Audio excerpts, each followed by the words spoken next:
Okay, we did not get to finish editing the commentary with the guest speaker, so we're going to have to move forward until that is done because my guest speaker was busy this weekend and they could not get to it. But we have some other things that we need to talk about.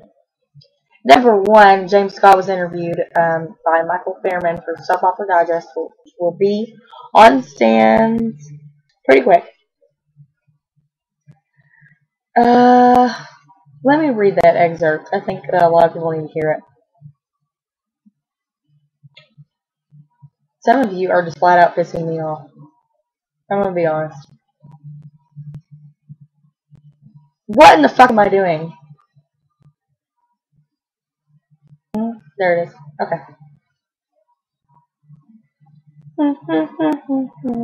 You're sitting there like, hurry up, Courtney. You should have this ready. Okay. This is what James said about Ejami. They're not really revisiting it. They have never done it. I think it's about time, frankly. There is a good opportunity for story there. Allison Sweeney and I work very well together. It's sort of a fairy tale. They don't play it so much now, but the Bradys and the DeMeras have history. You have these two warring families, and then this sort of love between these two people who should not really love each other. They do love each other. Not in a romantic way, necessarily. They care for each other very much. I think there's always the potential to have a very powerful relationship. Now, due to the fact that James was interviewed by Soap Opera Digest, I believe, before they asked her, I think, he and Allison both requested that Ejami do not reunite quickly because, like I've said in the past, a pairing like that does not bloom overnight. Now, on to a different venue, and I'm not going to be pleasant about this. I'm going to be straightforward, and I'm going to be, honest as I've ever been. Daytime royalty has taken it upon themselves to tell people that James Scott claims that EJ is where the show is heading, and that, I'm not going to paraphrase on that. I'm going to tell you exactly how Jen told me. Jen, I love you, by the way. You're like my bestie via Twitter.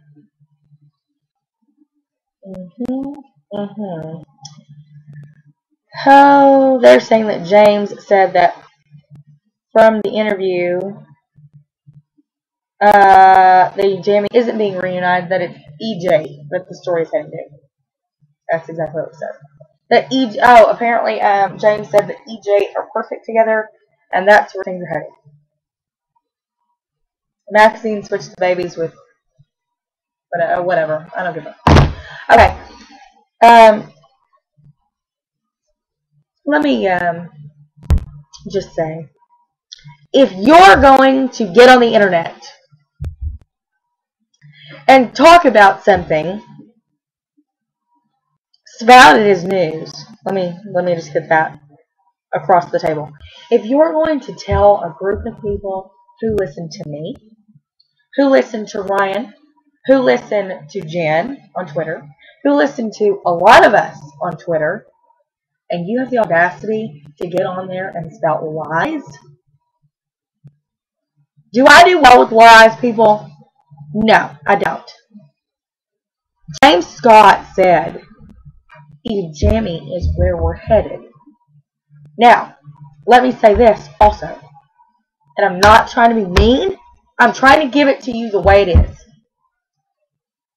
I, along with several other people on Twitter, on Forbidden Love, on YouTube, on the Facebook Days page, on wherever, we are telling you what we were told. We are telling you what we know to be true, all things left unchanged. Okay?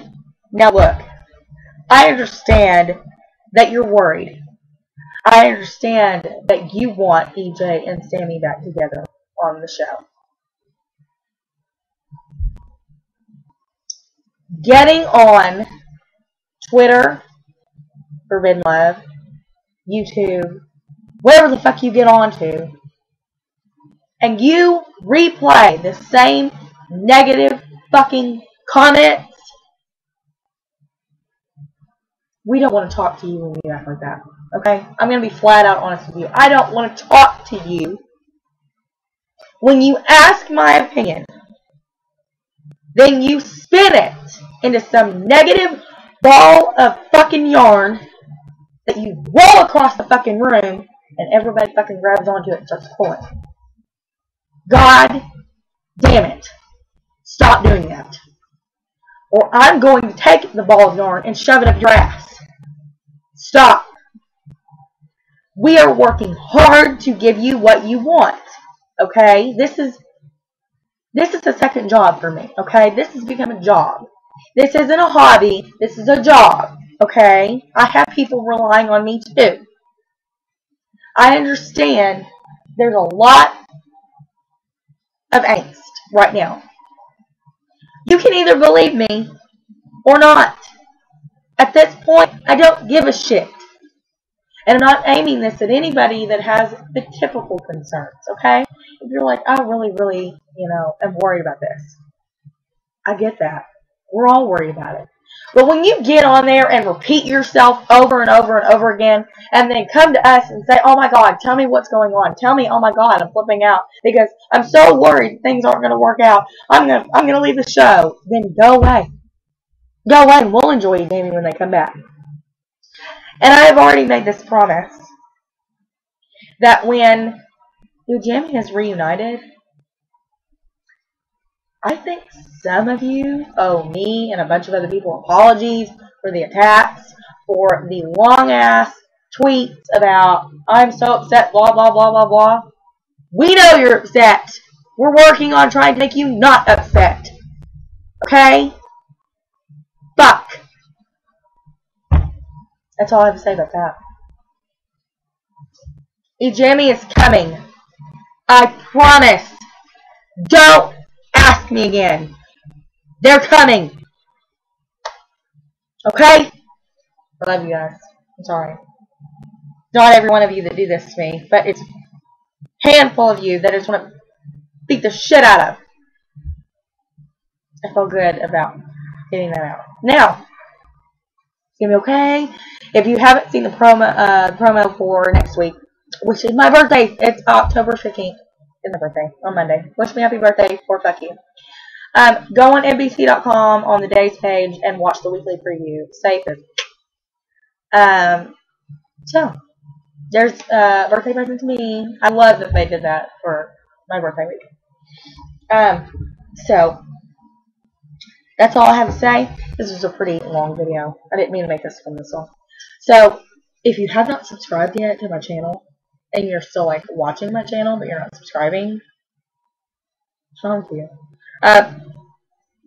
Follow me on Twitter, 3B_Bean, and I'll talk to you bitches later. I'm sorry that it went off. I didn't have a choice.